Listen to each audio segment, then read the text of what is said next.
Y así comienza tu programa Caraota Radio Fitness con tu personal trainer Elio Gutiérrez, saludando desde ya a todo este maravilloso y espectacular equipo que hace posible este programa.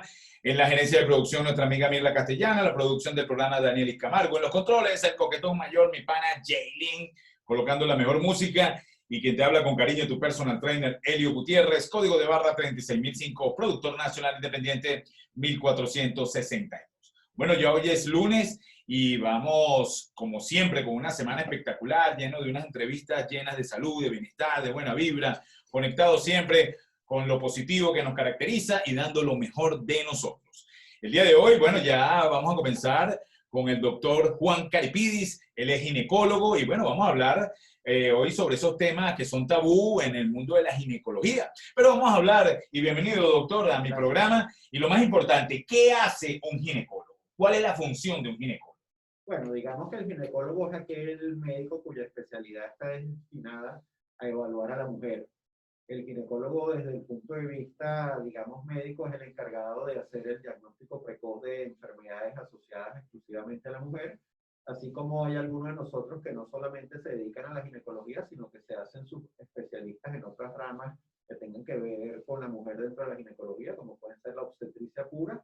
De hecho, en mi formación yo soy ginecólogo y obstetra, y después de hacer la ginecología obstetricia, muchos de nosotros hacemos subespecialidades. Hay quien se encarga, digamos, de la parte de la fertilidad como tal, hay quien se encarga de los embarazos de alto riesgo como tal, hay quien se encarga de lo que es la menopausia y el climaterio como tal. Es decir, hay varias ramificaciones y al final todos tenemos algo en común, que es que vemos a la mujer como paciente. Claro, pero es importante tocar el tema, doctor, en este aspecto de la ginecología, que muchas personas, en este caso vamos a hablar de las mujeres, que a veces son descuidadas con este tipo de evaluación, que me gustaría que recalcara y que llamara la atención a todas esas mujeres que quizás pasan tiempo, años. Es más, yo entrevisté una vez a un ginecólogo que vio a una muchacha, nunca había tenido chamo ni nada, pero después de los 34 años fue la primera consulta que tuve. Yo pienso que eso también es algo relevante tocarlo, que a partir de qué edad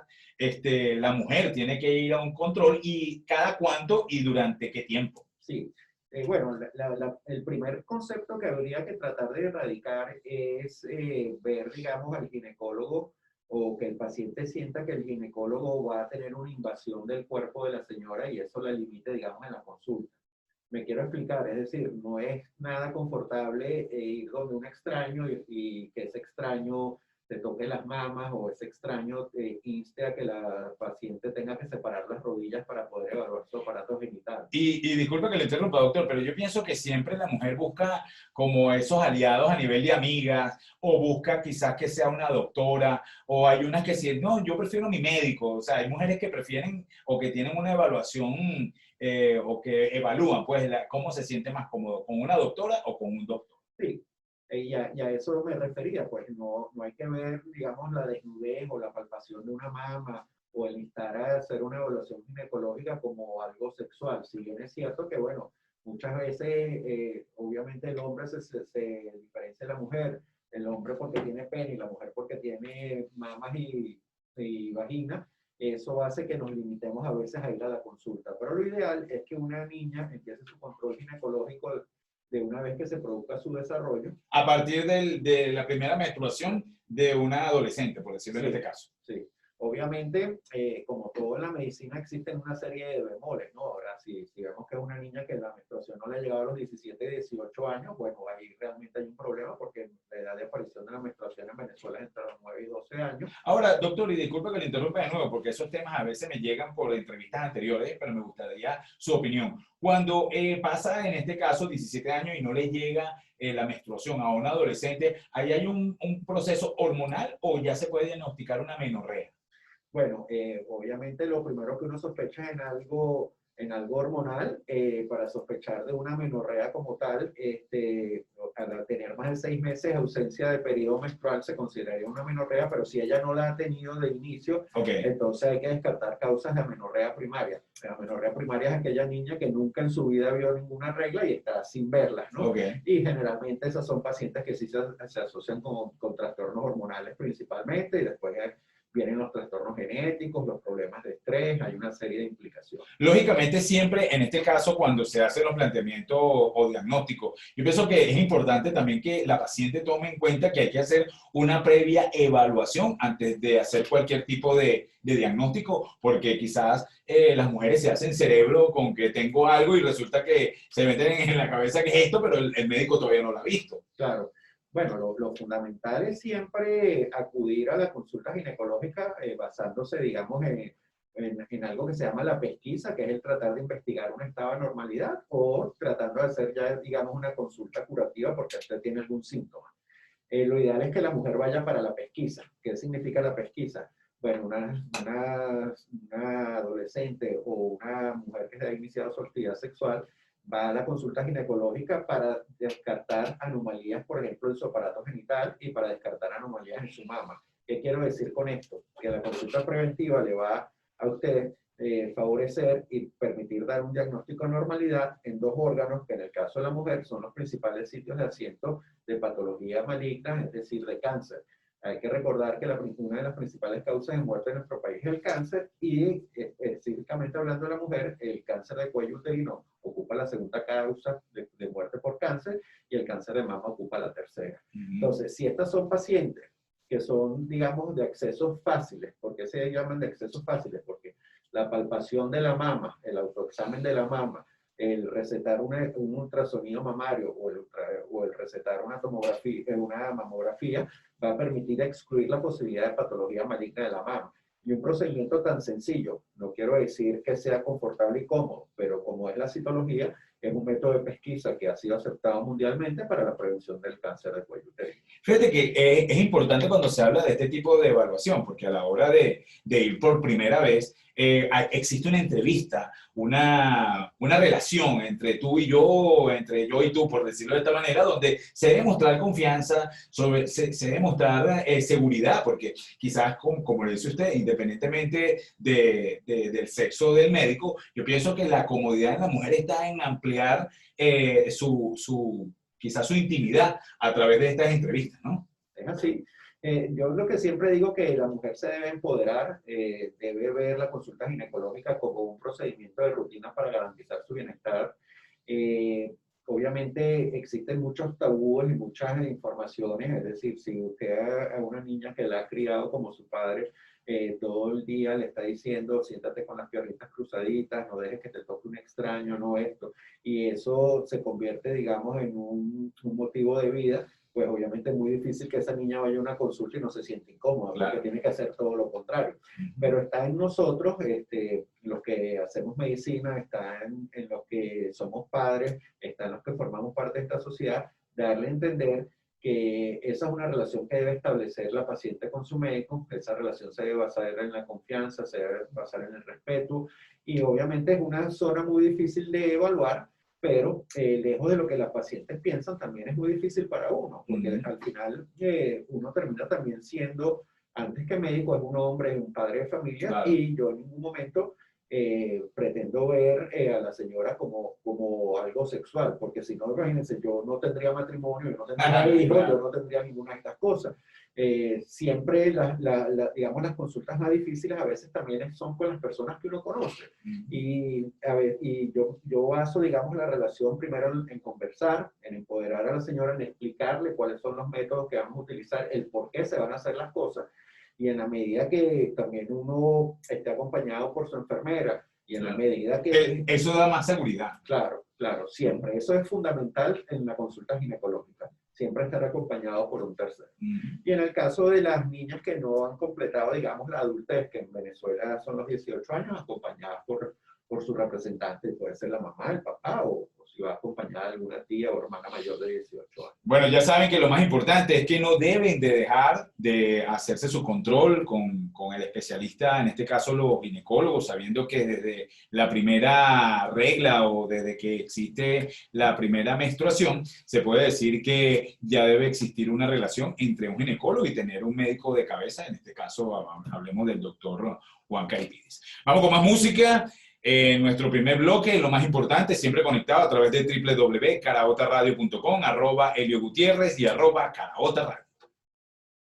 Continuamos con tu programa Caraota Radio Fitness con tu personal trainer Elio Gutiérrez, saludando por supuesto a todas las personas que están conectadas y para mí es un placer siempre llevarle una entrevista de entretenimiento, de salud, de bienestar, de información y que se lleven siempre el mejor mensaje. Bueno, continuamos con el doctor Juan Caripides y bueno, ya él es ginecólogo, hemos hablado de la función que hace un ginecólogo y a partir de qué momento la mujer debe de comenzar estas relaciones, ¿no? En este caso vamos a hablar de las consultas, pero vamos a hablar ahora de esos temas que están en boga, como son los ovarios poliquísticos, doctor. Es importante tocar que hay muchas mujeres que le echan la culpa a las pastillas anticonceptivas orales, inyectadas, personas que quizás lo dicen, bueno, es que mi mamá, mi abuela sufría de ovario poliquístico, pero bueno, vamos a hablar de dónde sale este tipo de planteamiento, ¿no? ¿Por qué los ovarios suelen hacer este tipo de patología? Bueno, el síndrome de ovario poliquístico es una enfermedad muy compleja en la mujer porque es la principal responsable de infertilidad, es decir, la incapacidad de lograr un embarazo término, y es la principal responsable también por el cambio hormonal que hay, de alteraciones a nivel de la mama y alteraciones a nivel de una estructura que hay dentro del útero que se llama endometrio. Es una situación que se debe corregir porque hoy en día es bien sabido que el síndrome ovario poliquístico también está asociado a un trastorno del metabolismo del azúcar, de los hidratos de carbono que llaman, es decir, son pacientes que tienden a tener también una predisposición en un momento de su vida a tener un problema tipo diabetes. El diagnóstico, bueno, generalmente se debe sospechar cuando hay alteraciones menstruales. Si bien es cierto que desde el punto de vista general es normal que una niña, a medida que va adquiriendo su grado de madurez, puede tener estos trastornos menstruales, pero si estos persisten más allá de los 15, 16 años, están asociados a distribución anormales del vello. ¿Qué significa esto? Pues una dama o una niña no debe tener vello preauricular, no debe tener vello en los surcos nasogenianos, no tiene que tener vello alrededor de las areolas, no tiene que tener un vello que suba hasta el ombligo. Y con el acné, pues uno empieza a sospechar el diagnóstico. Anteriormente, sí, como las dosis anticonceptivos tenían muchos estrógenos, sí se llegó a asociar a pacientes que tenían larga data de uso de anticonceptivos que pudieran, obviamente, complicar su vida posterior con problemas tipo síndrome ovario poliquístico. Hoy en día, lo que uno tiene que descartar es el problema metabólico, es decir, ver cómo es el metabolismo del azúcar, cómo está la insulina de estos pacientes, y después vienen dos preguntas claves. ¿Usted quiere tener bebé o no quiere tener bebé? Si usted no quiere tener bebé, pues existen unos métodos anticonceptivos que tienen bajas dosis de estrógenos que se pueden administrar hasta 2 años de forma continua. Eso no le va a generar un problema posterior, pero sí va a regular las reglas.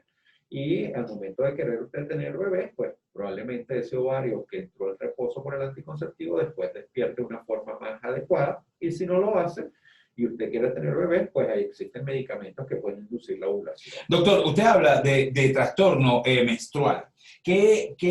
Bueno, uno normalmente en las entrevistas uno lo sabe, pero ¿qué más que usted? ¿Cada cuánto es lo cotidiano que debe venirle la regla a una mujer? El periodo menstrual y qué sería lo anormal. Sí, el término medio es que la señora debe ver su menstruación cada 28 o 30 días. 28 o 30 días. Y los días de sangrado deben ser 4 o 5 días. Lo más fuerte. Y después viene, digamos, siempre uno habla en medicina del promedio y habla de las desviaciones que siguen siendo normales. Hay chicas que pueden ver reglas cada 17 días. Que eso sería normal. Hasta 17 días sería normal, y hay niñas que ven menstruaciones hasta cada 42 días, que serían los extremos. Okay. Hasta esos extremos se considera normal. O sea, que eso puede ser normal, un susto. Bueno, no me viene. Si le pasa por primera vez o si tiene actividad sexual, lo primero es descartar el susto, pero sí. Y generalmente uno también se da cuenta porque, si bien es cierto que hoy no se cumple tanto el patrón fenotípico, es decir, la apariencia del paciente. ¿Qué quiere decir esto? Cuando uno ve a una chica que entra en su consulta y dice, mira, esta señora tiene un ovario poliquístico. ¿Por qué? Bueno, porque su índice de masa corporal es un poquitico mayor, no es una niña esbelta, porque tiene la cara un poquito grasosa con acné, porque tiene una distribución del vello a nivel de la cara. Ya ópticamente, visualmente, ya se puede identificar. O sea, que es más, hasta una persona, papá y mamá, puede identificar a través de esta, qué sé yo, recomendaciones, viendo el live, que de repente vean este tipo de descripción y logren identificar que su hija sufre de esta patología. Sí, pero como todo en la vida también ha cambiado, estas situaciones, digamos, en las que se vive hoy en la modernidad, puede conllevar a que estas niñas también estén estresadas. ¿Qué significa eso? De repente uno ve una niña con su índice de masa corporal normal, flaquita, sin distribución del vello, de esa forma anómala que describimos, pero resulta que la niña está sometida a mucho estrés, ya sea por una carga laboral o por una carga académica o es una deportista de alto rendimiento. Eso puede causar también esta patología. El estrés puede causar también esta patología. Entonces, bueno, siempre el síntoma más llamativo es cuando falta la menstruación. Obviamente es descartar un embarazo si tiene vida sexual activa, y después cuando falta la menstruación o viene de forma irregular, pues lo ideal es hacer una prueba hormonal en los primeros 3 a 5 días de la menstruación, complementándolo con un ultrasonido transvaginal. Y se ven los ovarios con, sí, qué sé yo, digo yo, con una pelotica. ¿Cómo se ve? Bueno, los ovarios son, digamos, el órgano sexual femenino por excelencia que va a liberar el óvulo, que es el que se va a fecundar. Entonces esos ovarios se ven con múltiples folículos en la periferia. Esos folículos miden menos de 10 milímetros, se ven como un panal de abeja y simplemente la apariencia ya da el diagnóstico. Y llegan a tener unos tamaños increíbles, tengo entendido. Una amiga mía en algún momento le sacaron uno que medía como 40 centímetros. Bueno, sí, generalmente sí suelen ser unos ovarios muy duros, muy fibróticos, muy grandes. Y de hecho hay niñas que a pesar de lo que hablamos de los tratamientos y todo, cuesta rescatarlas, ¿no? De hecho, en algún momento también se trató de implementar un tratamiento quirúrgico para esto, que es un drill. Un drill significa que a través de un laparoscopio uno llega y como con una especie de taladro empieza a taladrear toda la superficie de los dos ovarios. Obviamente eso va a llevar, entre paréntesis, cierto grado de destrucción de alguno de los óvulos, pero bueno, partiendo de la idea que la mujer puede llegar a tener a lo largo de su vida hasta 40.000 óvulos, no los vamos a destruir todos en ese momento. Y ese es un tratamiento que se ha visto que ha tenido cierto efecto, sobre todo en esas niñas que sus ovarios son de verdad completamente fibróticos y duros. Doctor, por aquí nos pregunta, ¿qué pasa con la menopausia y los ovarios poliquísticos? Bueno, la menopausia es, digamos, es la cura definitiva del ovario poliquístico, porque en ese momento ya el ovario entra en reposo, el ovario ya no sigue produciendo hormonas, ya, digamos, esa distribución del vello, digamos, acné en la cara, esa producción de estrógenos que van a órganos blancos como la mama y el endometrio dejan de ocurrir, y simplemente la mujer ya empieza a tener otro tipo de problemas. ¿Qué tipos de problemas? Bueno, la deprivación hormonal en menopausia lo que generará es cambios en el estado de ánimo, que generará insomnio, intolerancia al calor. De repente nosotros estamos en esta cabina a 19, 20 grados centígrados y uno tiene una chaqueta y la señora que está al lado en menopausia está en traje de baño y sudando. Sí pareciera que la menopausia es como el estado ideal al que quiere llegar la mujer, porque ya no tiene que usar toalla sanitaria, ya no va a haber la regla. Pero hay cambios hormonales y de humor, tengo entendido, ¿no, doctor? Bueno, tiene sus pros y sus contras. No solo cambios hormonales y de humor, sino que pierden el efecto protector que genera el estrógeno en su sistema cardiovascular, y entonces la mujer a esa edad comienza a tener un riesgo de angina de pecho, de infarto igual al del hombre. La mujer empieza a disminuir su concentración de calcio en el hueso y eso la hace más propensa a fracturas por osteopenia y osteoporosis. Entonces, lo que en algún momento vemos como algo que es bueno porque ya no vamos a manchar, no necesitamos toalla, claro, no esto, no aquello, pues tiene otras implicaciones en otros órganos y sistemas. ¿Sigue lubricando una mujer menopáusica? Decrece su lubricación. El tejido, principalmente la piel, se hace más reseca. Cómprate la cremita. Bueno, ojo, también esa cremita que tú refieres, Elio, debe ser bajo supervisión médica. Claro. No, porque hay unas cremitas que venden que tienen estrógenos locales. Y esa señora, si se la compra, digamos, porque se lo dijo la vecina, la amiga, puede estar si tiene un sustrato en mama o en endometrio de alguna alteración, puede desarrollar un cáncer simplemente por la utilización de la crema. Entonces, ¿Qué tal? las cremas no O pueden... sea, los geles, eso no, Si no son generalizados. No, si los geles son de estrógeno, debe ser bajo supervisión médica. Ok. Bueno, ya saben que lo más importante siempre a la hora de tener cualquier tipo de duda, cualquier tipo de inquietud, yo pienso que lo mejor de todo siempre es ir a su ginecólogo y no dejarse llevar por las recomendaciones de las amigas. No, tómate esta pastilla o tómate esto que a mí me va bien. Como digo yo, no todos los cuerpos son iguales, no todas las genéticas no son iguales y un factor influyente que cada quien tiene un aparato reproductor diferente, ¿no, doctor? Es así, no solo eso, sino que de repente muchas veces van a la consulta y la señora le dice a usted que tiene un antecedente familiar de cáncer de mama. Oye, entonces ojo con esa señora, porque uno le puede dar un anticonceptivo sin haber evaluado a su mama, sin saber si hay un factor genético asociado a... Que normalmente, doctor, se ve eso. Tómate estas pastillas que a mí me va bien. Entonces resulta que a mí me va bien, pero a ti te saca, hay incidencia de varices, hay incidencia de acné, como dice usted, de vello, se aparecen cosas que gracias a esa amiga que se lo mandó fue que cayó en esto. Bueno, y una de las cosas, uno siempre hace los comentarios y pareciera que todo lo nuestro es malo, pero parte de las cosas nuestras que son malas es ir a la farmacia y esperar que el farmacéutico sea el que le recete. También, Obviamente, se ve eso. Obviamente ¿Cuáles pastillas me recomiendan? Obviamente el farmacéutico tiene El cierto... farmacéutico la ve así arriba abajo. Entonces, si la ve muy explotada, las mejores. Bueno, no solo las mejores, sino que acuérdense que al final también cuando hay una industria farmacológica detrás de todas estas cosas, y hay ciertas cosas que están reñidas con la ética, ¿no? De repente el visitador médico influye por vender más su producto que el producto de la competencia. Claro. Y resulta que todos tenemos indicaciones para un producto determinado. Y el hecho de que nos cambien el récipe o nos cambien el principio activo puede conllevar consecuencias. Claro, porque te pueden decir, no tengo esta, pero tengo esta. Exactamente.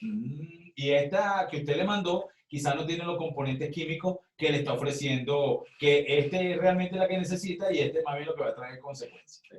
Bueno, ya saben. Lo más importante, siempre buscar recomendaciones profesionales y bueno, si tiene su médico de cabeza, en este caso recomendando al doctor Juan Carapidis, él es ginecólogo en el Hospital de Clínicas Caracas y bueno, siempre recomendando lo mejor. Vamos con más música a través de la señal www.caraotaradio.com, @Elio Gutiérrez y @Caraota Radio.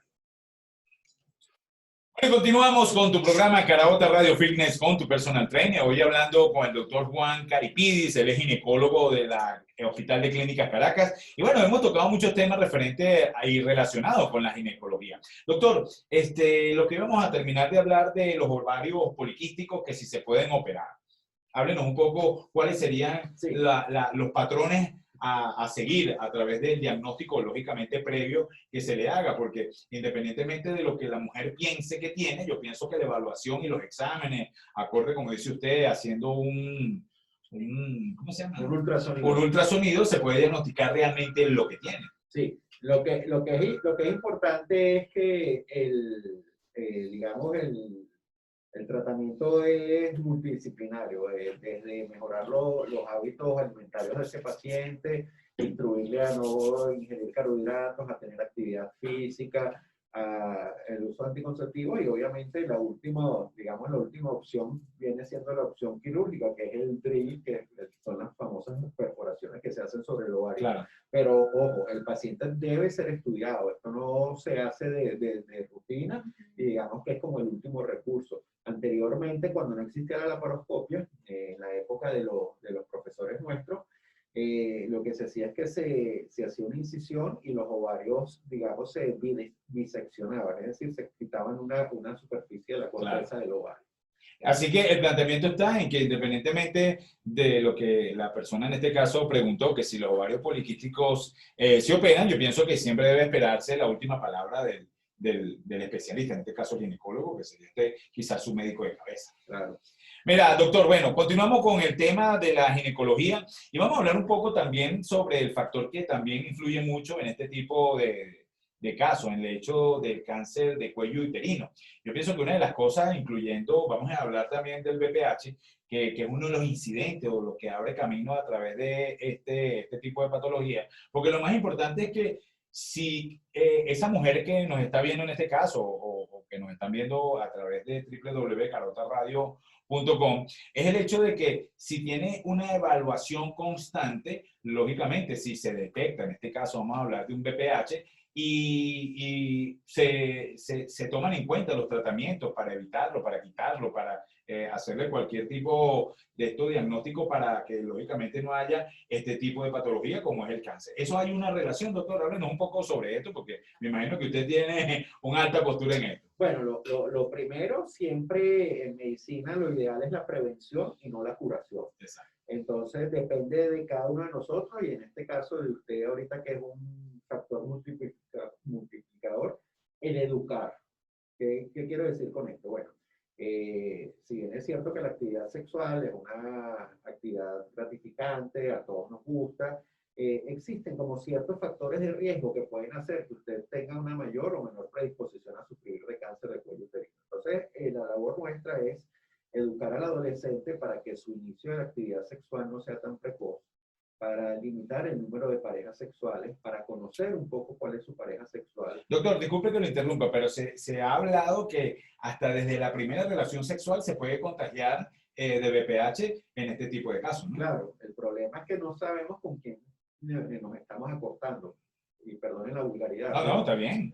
Si con quien estamos nos lleva una morena en actividad sexual, él o ella probablemente pueden ser portadores del virus y no haber dado una manifestación clínica. ¿Cuáles son las manifestaciones, doctor? Bueno, la más importante es la presencia de verrugas en el hombre, digamos, en la superficie del pene, ya sea en el surco balanoprepucial que llaman o directamente en el glande, y en el caso de la mujer, pues la presencia en los labios mayores, en los labios menores y en las márgenes del ano. Tengo entendido que también en la parte interna de la cavidad, por decirlo de esta manera, también pueden haber verrugas, ¿no? Sí, pero esas son un poquito más difíciles incluso de ver hasta en un acto sexual porque ameritaría colocar un espéculo. Pero, por ejemplo, si usted consiente un acto sexual y ve que de repente... Cuando baja esa pantaleta y ve ese poco de grano ahí, epa negra.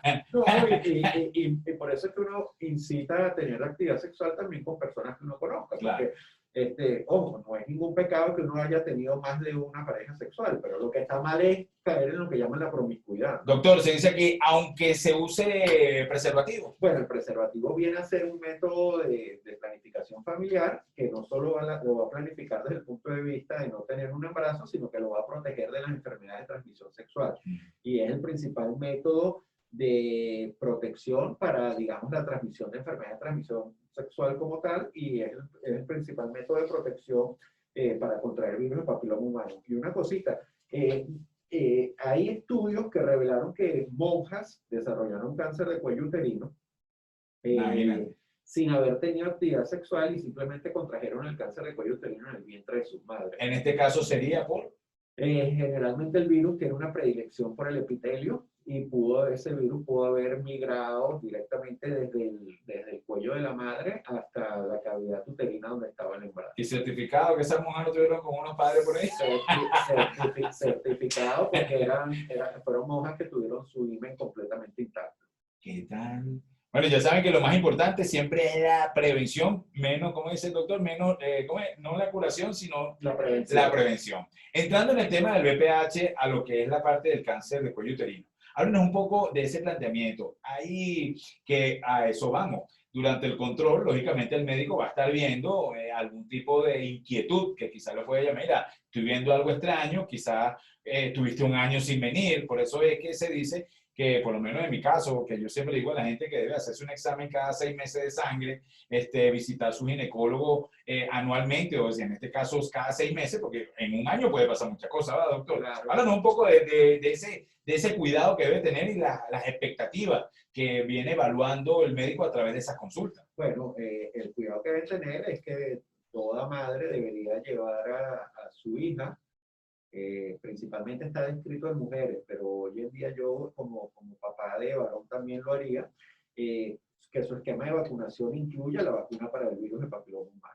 Existen hoy en día, lamentablemente, no completamente digamos, refrendadas por el Ministerio del Poder Popular para la Salud, porque ha sido un poquito difícil lo de las patentes, pero a nivel mundial existen varios esquemas de vacunación. ¿Aquí lo hacen en Venezuela? Bueno, aquí lo hacen como somos los venezolanos. Clínica privada. Por los caminos verdes. Por los caminos verdes. Okay. Pero bueno, lo ideal sería que en el mismo esquema de vacunación, donde uno le coloca la vacuna de la rubiola a una niña para prevenir que el día de mañana quede embarazada y se contagie de rubiola y afecte al feto estando embarazada, pues se hace prevención de la infección por virus papiloma humano con esquemas de vacunación que incluyen virus de alto riesgo para desarrollar cáncer de cuello uterino y virus de bajo riesgo, que son los que desarrollan las verrugas. Entonces, volvemos a lo que es la prevención, pues. Claro. No solo explicar que haya un inicio tardío de la actividad sexual, que se limite el número de parejas sexuales, que se utilice el preservativo como método de protección, sino que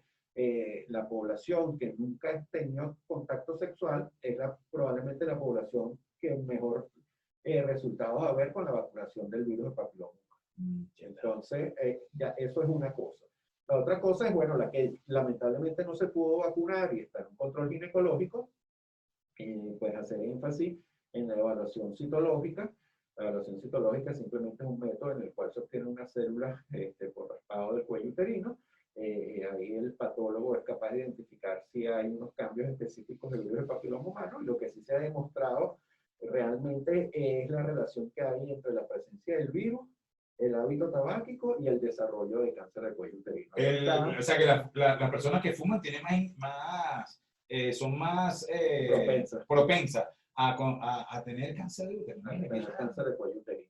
Entonces, simplemente, bueno, en ese momento uno debe hacer su pesquisa debe ser de una forma anual. Si aparecen las células de VPH, entonces tampoco tenemos que volvernos locos, porque hay gente que dice, no, quíteme el útero, quíteme. Y resulta que el virus de papiloma humano realmente es un virus que una vez que uno lo contrae va a vivir con nosotros toda la vida. Si alguno de nosotros contrae el virus de papiloma humano, no hay una forma de erradicarlo.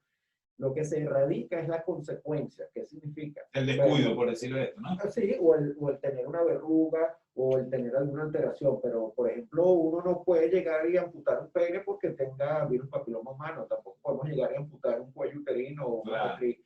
Existen tratamientos para quitarlo, pues. Pero son tratamientos que no van a erradicar el virus. El virus siempre va a vivir en uno. Pero esas se pueden eliminar, pues, las verrugas que están alrededor del ano, como dice usted, alrededor de los vellos púbicos, el entrepierna, todo eso. Se pueden eliminar, pero el virus nunca se va a perder. O sea, el virus siempre va a estar allí. Y bueno, también es importante que muchas veces, si nosotros mejoramos las condiciones socioeconómicas y limitamos el hábito tabáquico, ese virus también puede entrar en una especie de reposo y más nunca expresarse. Hay gente que va a la consulta y dice, doctor, usted tiene 10 años haciéndome una citología y hoy me dice que tengo VPH, yo voy a matar a mi esposo. No, señor, no lo puede matar, porque a lo mejor ese virus resulta que está desde el primer día que usted vino aquí a la consulta, pero nunca se había manifestado. Se alborotó ahorita. Se alborotó ahorita. Ay, ¿por qué se me alborotó ahorita? Bueno, a lo mejor usted tuvo una virosis, a lo mejor usted le dio COVID, o le dio una varicela, o le dio una rubiola, y el virus simplemente se alborotó. Entonces, esas son las cosas que hacen que el chequeo, digamos, rutinario permita prevenir la aparición de enfermedades. Este es un planteamiento realmente, yo pienso que de responsabilidad de salud, sabiendo que, como en este caso estamos hablando de las consecuencias del VPH a través de que puede conllevar a lo que es un cáncer uterino, esto lógicamente se puede evitar, como dice usted, con previas citas, con evaluación, con estar con un previo constante en contacto, pues directamente con sus consultas. Usted recomienda que vayan, en este caso, para hablar de edades. Normalmente siempre se tiene que mantener esas visitas desde la primera edad o lógicamente eso va cambiando a través de que va madurando la mujer. Bueno, la primera visita que, como dijimos, se hace al momento digamos, del desarrollo, y ya la segunda visita se podía postergar hasta el inicio de la actividad sexual, siempre y cuando en el medio no haya habido alteraciones, ¿no? Y lo que sí es importante es hacerle entender a las personas que, si bien es cierto, ese programa de inmunización, por la poca accesibilidad que pudiéramos tener en el país, y que a veces esas vacunas, en la medida que se van masificando, comienzan siendo muy costosas y después se van diluyendo, la vacunación. Definitivamente la vacunación mejora la aparición de la Y infección. doctor, ¿usted no cree que a raíz de, bueno, independientemente de los costos que se cobran en consulta, han bajado o se han mantenido?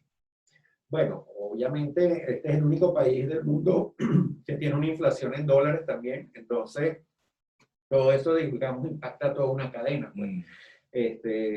Me acuerdo que el día de la reconversión, el estacionamiento pasó en la mayoría de los sitios de 4 bolívares a 5. Pues. Sí. O sea, bueno, entonces ese es el estacionamiento, es el sueldo de la secretaria, es el Así sueldo de la mismo. enfermera, es el alquiler, es tu conocimiento, es tu máquina. Pero fíjate, doctor, yo pensé, y antes de irnos al siguiente bloque para entrar en el bloque de despedida, es el hecho de que a mí me molesta, en este caso, mujeres que se compran zapatos de $300, cartera de $500, vestidos, lentes carísimos y no van al ginecólogo. ¿Qué te parece? Lo he visto. Continuamos con www.caraotaradio.com. Caraota Fitness, tu personal trainer Elio Gutiérrez, hablando hoy con el ginecólogo, el doctor Juan Carípides, y lo mejor de todo, más música para ti. Vamos con tu programa Caraota Radio Fitness con tu personal trainer Elio Gutiérrez. Hoy teniendo una entrevista espectacular con el ginecólogo, el doctor Juan Carípides. Y bueno, doctor, ya entramos en el bloque de despedida y quién más que usted para hacer sus recomendaciones, sus consejos para que todas esas mujeres tengan ese control y bueno, y lógicamente recomendándolo 100% y al final decimos dónde está su consultorio y sus teléfonos. Bueno, yo creo que el mensaje principal es el que hemos estado tratando de transmitir a lo largo de esta misma conversación, que es que Somos los mejores. siempre es más barato prevenir. Claro. No, ¿Cómo fue la cosa? Es mejor la curación que la prevención que la curación. Ajá. Entonces, bueno, digamos, afortunadamente por todos los métodos, por todos los medios digitales, por toda la formación que tenemos cada uno de nosotros en el colegio, en la universidad, pues estamos al tanto de conocer cuáles son las principales causas de mortalidad en el medio en el que nos desenvolvemos. Tenemos, por ejemplo, desde el punto de vista estrictamente ginecológico, el acceso a 2 órganos que son los órganos principalmente asociados con mortalidad por cáncer, que son la mama y el útero, y eso lo que nos hace entonces es motivar a la persona que haga su chequeo ginecológico, a que la persona, como dijimos, acuda empoderada, acuda porque lo desea, acuda porque tenga una relación médico-paciente en el cual se puede hacer pesquisa de las enfermedades. Claro. Lo segundo es, bueno, recordar que, bueno, obviamente el aparato genital femenino, en donde trabajamos los ginecólogos, pues está muy asociado con lo que es la sexualidad también. Y bueno, la sexualidad puede tener consecuencias. ¿Cuáles serían las consecuencias? Bueno, la transmisión de enfermedades o un embarazo no deseado. Entonces, tener la información y la formación de decir, bueno, yo quiero tener identidad sexual, pero me quiero proteger de enfermedades. Bueno, usaré mi preservativo, me quiero proteger de embarazo no deseado, usaré mi método anticonceptivo. Algo importante, doctor, siempre hay que recomendarlo en este caso de hablar con los padres para que le hable desde muy temprano, que le hable a sus hijos, claro, de los métodos anticonceptivos, porque se están viendo muchas relaciones precoces, 13, 12 años, en todas las clases sociales, no hablemos de la más popular, pero de la alcurnia también, y es importante tocarle ese tema, ¿verdad? Que los padres sean claros con sus hijos y le hablen a través de sus conversaciones de almuerzo, de cena, de paseo, que mira, tienes que cuidarte porque mosca con algo. Sí, al final todos nosotros podemos tener una formación que adquirimos en las escuelas y en la universidad, pero la formación que nos distingue del resto es la que obtuvimos en el hogar. Entonces esos temas que antes eran tabú deberían ser temas que se hablaran abiertamente. Claro. Porque Venezuela termina siendo lamentablemente uno de los países con una incidencia de embarazo en adolescentes muy alta. Ese embarazo en adolescentes tiene que ver con la falta de formación y la falta de información. Y tú ves a esas muchachas jóvenes en la calle paradas en los semáforos con 5 muchachos que tú dices, bueno, prefiero regalarte una caja de condón y no regalarte una caja de comida. Exacto, porque... y embarazada. Porque también no debemos olvidar que hubo un momento que tampoco teníamos acceso a los métodos de protección, pero hoy en día eso ya no es una excusa porque sí, afortunadamente se abrieron mecanismos por los cuales usted puede prevenir un embarazo en el 100% de las condiciones y las oportunidades. Entonces, bueno, sobre todo cuando vienen niñas prepúberes o adolescentes a la consulta, bueno, lo que uno trata de hacerle es explicarle que el acto sexual como tal, obviamente, es muy satisfactorio y muy reconfortante. Y tiene sus consecuencias. Pero tiene sus consecuencias si es mal aplicado. Doctor, por aquí están preguntando, buenas tardes, doctor, ¿usted tiene disponibilidad de estas vacunas? Me imagino que la vacuna del VPH. Sí. Sí la tiene. A lo mejor. Estos son los caminos verdes. Bueno, es que cuesta un poquito, cuesta a veces un poquito decirlo, porque el problema es que uno, o sea, yo creo que al final todos nos hacemos un poquitico la vista gorda en ciertas cosas. Claro. Pero el deber ser es que las compañías que patentan la vacuna las hagan llegar por el mecanismo regular. Doctor, una pregunta en mi caso, por decirle algo, yo tengo 52 años y lo hablo por generalizar a todas las personas adultas. Si yo no tengo ningún síntoma de VPH, ¿yo igual puedo usar ese tipo de vacuna? Bueno, la mejor manera de utilizarlo es no haber tenido actividad sexual. Y en los casos de algunos de nosotros que ya hayamos tenido actividad sexual, se dice que la vacuna tiene la posibilidad de hacer una cosa que se llama inmunización cruzada. Es decir, el virus del papiloma humano es un virus de una familia y ese virus tiene 60, 70 componentes de la familia. Entonces, los anticuerpos que se generan muchas veces los comparten todos los miembros de la familia. Entonces, el hecho de utilizar una vacuna de VPH te da cierta inmunidad en el caso de contraer algún serotipo con el cual no hayamos estado en contacto. Muy bien. Doctor, ¿dónde se le puede conseguir para que todas las personas que nos están viendo a través de www.caraotaradio.com se conecten con usted? Y por supuesto, bueno, ya ustedes saben, recomendando a los mejores. Bueno, yo trabajo en el Hospital de Clínicas Caracas. Mi consultorio es el 508-6522, que está en el piso 5. Pero, ¿Su teléfono y sus redes, doctor? Sí, mi red, la que más me gusta es mi Instagram, que es Dr. Juan Caripides Taveri. No se preocupen, ustedes pongan Dr. Juan Cari y ya no hay más ninguno. Y ahí me localizan. Y bueno, siempre... El teléfono del consultorio, ¿se lo sabe, doctor? Sí, 508-6522, 508-6524. Y bueno, yo creo que la mejor manera de informar es lo que ustedes están haciendo. Y bueno, independientemente de que me hayan invitado a mí, los insto a que traten de invitar el resto de las especialidades. No, siempre tenemos... Porque esa es la manera de retribuir un poquito a los que nos están oyendo, un poquito de lo mucho o poco que nosotros sabemos. Sí, aquí procuramos tener todas las carreras, todos los médicos y especialistas para que lógicamente den este mensaje. Doctor, un placer haberlo tenido en mi programa. Bueno, y hasta aquí Caraota Radio Fitness con tu personal trainer Elio Gutiérrez, despidiendo a todo este maravilloso equipo que hace posible este programa. En la gerencia de producción, nuestra amiga Mirla Castellano, en la producción del programa Danielis Camargo, en los controles colocando la mejor música, mi panita Jaylin Acevedo, el coquetón mayor, y quien te habló con cariño, tu personal trainer Elio Gutiérrez, código de barra 36005, productor nacional independiente en 1460. Bueno, señores, estamos comenzando la semana. Hoy ha sido un lunes maravilloso y espectacular, con lluvia, pero igualito. Mira, siempre el sol va a salir. Así que nos vemos mañana martes a las 4 de la tarde. Chau, chau.